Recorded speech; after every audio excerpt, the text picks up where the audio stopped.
All right, I'm here with Don Exley. You were a missionary to Argentina, is that correct? That's All correct. right.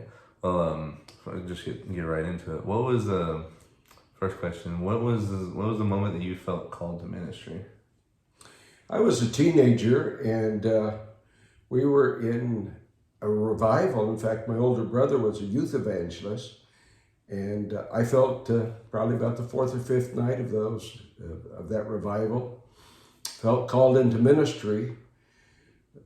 Then, about 2 years later, on a normal Sunday night service, I went to the front, as was the tradition in those days, after the sermon to go to the altar and spend a few minutes in prayer. And then as a teenager, we always went out for a burger afterwards. So as I knelt there doing my due diligence, praying for my 5 or 10 minutes, suddenly I felt God speak to me, and that He wanted me to be a missionary. And I didn't know any missionaries, had never thought of being a missionary. And it was so clear, but at the same time, so unexpected.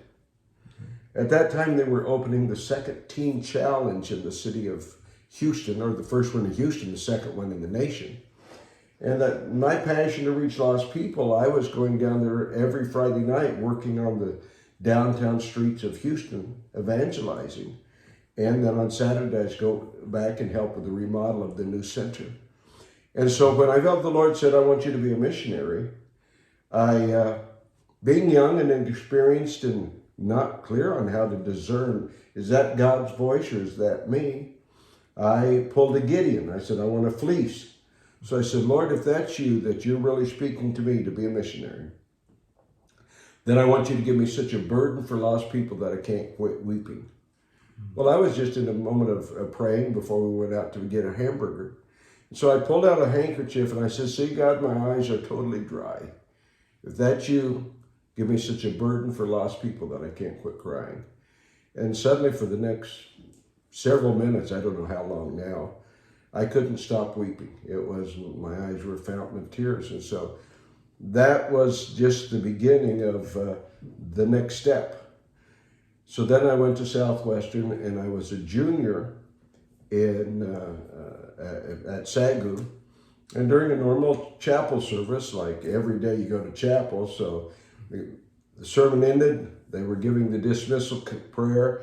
I had my head bowed because suddenly as I gave that dismissal call, I heard God say, I want you to go to Argentina. I thought, wow. And so they finished praying, and so I'm still there with my head bowed, kind of meditating. Is that really God or is that me?